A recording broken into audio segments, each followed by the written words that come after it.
Greetings, YouTube. Today we're looking at something a little different. This is a fire extinguisher.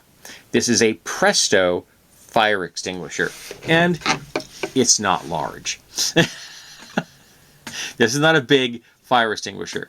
Now, I picked this up at an antique shop for $4. It was $5, and it was a sale that day, so I got it for $4.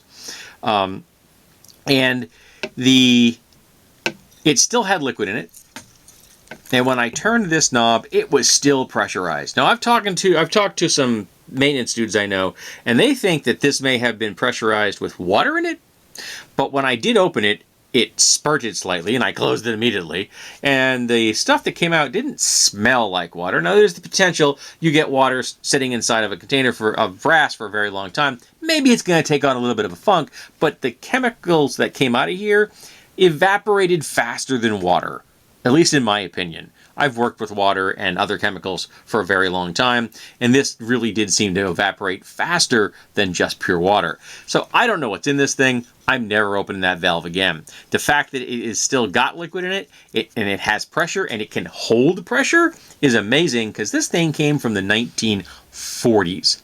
Now, I did a little bit of research, and apparently this type of fire extinguisher was something that would be carried by people on motorcycles.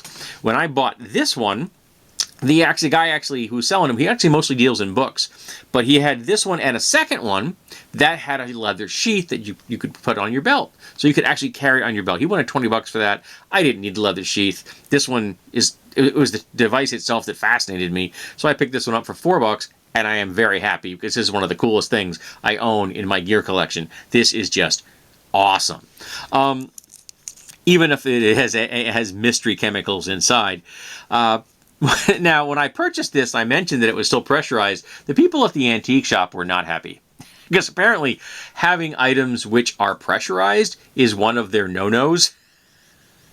So they don't want vendors selling things that have pressure. And I can kind of understand that. Because there's always the potential for injury. Because what happened if some kid picked this up, because it's small, a kid could do that easily, and open that up and spray themselves in the face.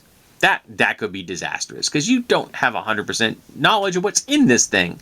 So yeah, you maybe don't want to have pressurized things in a public space like that when there are very old. I mean, this is a 70 to 80 year old piece of technology that it still works, which makes me really happy, and it amazes me on a number of levels. But I also happen to like just the design aesthetic. It has a nice proportion, has a nice weight to it. It's just the idea of spraying out a fire with this kind of thing. You're not gonna get a lot of spray out of this thing. It's not very big. I mean, that's holding what, 6 ounces, maybe 8. I'm not 100%. Maybe 8. I'm not really sure. I'm not good at volumetric measurements. I'll be honest with you. But yeah. I was really happy to have this in my collection, or have it in my collection, because it's going to go on display. Because this is something I want this out. So if anybody comes over, I'm going to tell, that's a fire extinguisher. And they're going to be like, really? Really?